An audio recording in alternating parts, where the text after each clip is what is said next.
በስመ አብ ወወልድ ወመንፈስ ቅዱስ አሐዱ አምላክ አሜን። የኢትዮጵያ ምድር ካበረከተቻቸው በርካታ ቅዱሳን በኢትዮጵያ ወንጌልን ካበሩ በርካታ ወንጌላውያን መካከል አንዱ ጻድቁ አቡነ ዜና ማርቆስ መሆናቸው ይታወቃል።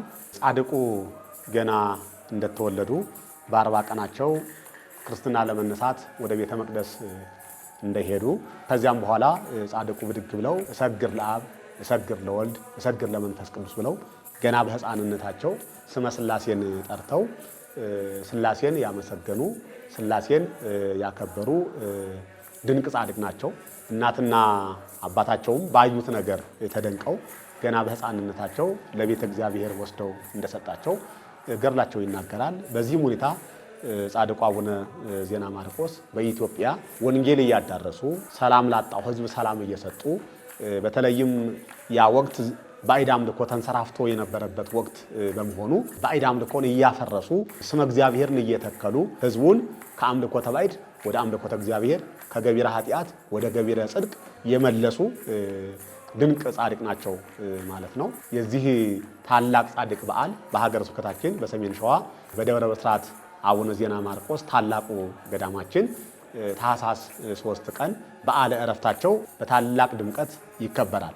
ደብረ ብስራት አቡነ ዜና ማርቆስ የብዙ ታሪክ ባለቤት ነው። የብዙ ጸጋ ባለቤት የሆነ ገዳም ነው። አንደኛ በዚያ ቦታ ላይ ጻድቁ ድንቅ ስራ ሰርተውበታል። ለምሳሌ ከዕለታት አንድ ቀን መናንያንና መናንያት በስተው ቅዳሴ ቀድሰው ለማቁረብ ሰዓት ይመሽባቸዋል። ሰዓት ሲመሽባቸው የጌታችን የመድኃኒታችን የኢየሱስ ክርስቶስን ሥጋና ደም ማቀበል መቋረጥ የለበትም ብለው ፀሐይ እንድትቆም ወደ እግዚአብሔር ጸለዩ ይላል። በጸሎታቸውም እግዚአብሔር ልክ የኢያሱን ጸሎት ሰምቶ በገባዖን ፀሐይን እንዳቆመ ለጻድቁ አቡነ ዜና ማርቆስም ጸሎታቸውን ሰምቶ በኢትዮጵያ ሰማይ ላይ ፀሐይን አቆመላቸው። መናንያንና መናንያቱንም በሚገባ አቁርበው ካጠናቀቁ በኋላ ፀሐይ ወደ ቀደመ ግብሯ እንደተመለሰች ገድላቸው ይነግረናል ማለት ነው። ከዚህም የተነሳ ጻድቁ አባታችን አቡነ ዜና ማርቆስን ሊቃውንቱ ኢትዮጵያዊው ኢያሱ ብለው ይገልጿቸዋል። ስለዚህ ገዳሙ የብዙ ታሪክ ባለቤት መሆኑን ታሪክ ይነግረናል ማለት ነው። ዛሬም በገዳሙ የሚገኙ ታላላቅ በረከቶች አሉ።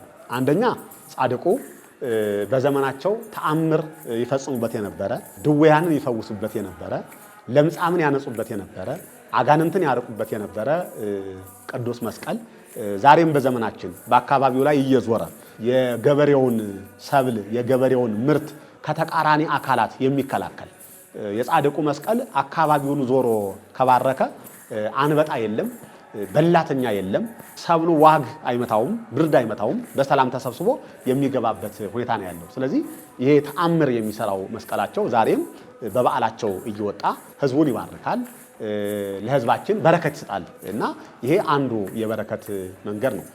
በሁለተኛ ደረጃ የጻድቁ የመቃብር አፈር የተለያየ የሥጋ ደዌ ያለባቸውን ሰዎች ከደዌያቸው የሚያላቅቅ ነው።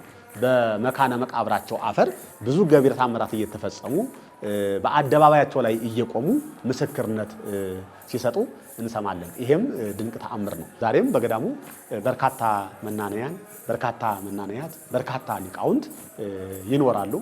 በተለይም ያ ቦታ የተክሌ አቋቋም መገኛ እንደነበረ ዓለም የሚያውቀው ጉዳይ ነው። በየኔታ ስብሐት አማካኝነት ዛሬ ከሀገር ውስጥ እስከ ባህር ማዶ ያሉ ሊቃውንት ደብር ዜና ማርቆስ ሲባል በጣም በፍቅር የሚያዩት ብዙ ቁም ነገር ያገኙበት ሊቃውንት እንዳሉ እናያለን ማለት ነው። የጻድቁ አቡነ ዜና ማርቆስ በዓለ ዕረፍት እንግዲህ ታኅሳስ 3 በታላቅ ድምቀት ለማክበር በቅድመ ዝግጅት ላይ እንገኛለን። ገዳሙ የራሱ ቃል ኪዳን አለው። በተለይም ከቃል ኪዳናቸው በጣም የሚደንቀውና የሚገርመው እዚያ ቦታ ላይ መጥቶ ቦታህን የተሳለመ ቦታ ላይ ቆሞ የጸለየ የተማጸነ ንስሐ እስከሚገባ ድረስ እጠብቀዋለሁ ይላቸዋል።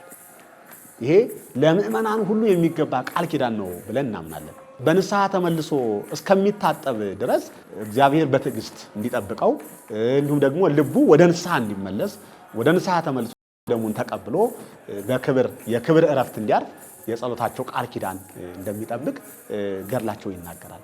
በመሆኑም እንግዲህ በፊታችን ታኅሳስ 3 በሚከበረው በጻድቁ በዓል ላይ በከተማም በገጠርም በሩቅም በቅርብም ያለን ተሰብስበን የጻድቁን በዓል አክብረን በገዳሙ የሚገኘውን በረከት ፈዋሽ ሆነ ጸበላቸውን በመጠመቅ ለቤታችን፣ ለሕይወታችን፣ ለራሳችን በረከት የምናገኝበት መንገድ ስላለ ይሄንን ሕዝበ ክርስቲያኑ ሁሉ በማወቅና በመረዳት ወደዚህ ገዳም በመምጣት ገዳሙን በመደገፍ ገዳሙን በመርዳት አባቶቻችን ስራ ሰርተው ያቆዩን ገዳም አሁንም ወደ ኋላ እንዳይመለስ በዚህ በዓል ላይ ሁላችንም ተገኝተን በዓሉን እንድናከብር ገዳሙና ሀገረ ስብከታችን ጥሪውን ያስተላልፋል። ይሄንን መልእክት የምንሰማ ሁሉ ገዳሙ መንገዱ ሰላም መሆኑን አውቀን ተረድተን የታላቁን ጻድቅ የአቡነ ዜና ማርቆስን በዓለ ዕረፍት በታላቁ ገዳም በደብረ ብስራት አቡነ ዜና ማርቆስ ገዳም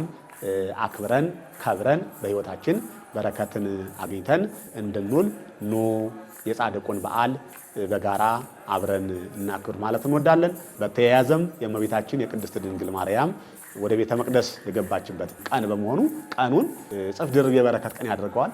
ጻድቁ አባታችን አቡነ ዜና ማርቆስ ከሚታወቁበት አንዱ በትልቁ እመቤታችንን እንደሚወዱ እመቤታችን እንደሚያከብሩ ነውና ስለዚህ በዓላቸው ከበዓሏ ጋራ ተደምሮላቸው በጋራ የምናከብርበት ቀን በመሆኑ ኑ ተሳልማችሁ ከመነኮሳቱ ከመናናያኑና ከመናናያቱ በረከት ተቀብላችሁ በጻድቁ አቡነ ዜና ማርቆስ መስቀል ተባርካችሁ በዓሉን እናክብር ብለን ጥሪያችንን ማስተላለፍ እንወዳለን።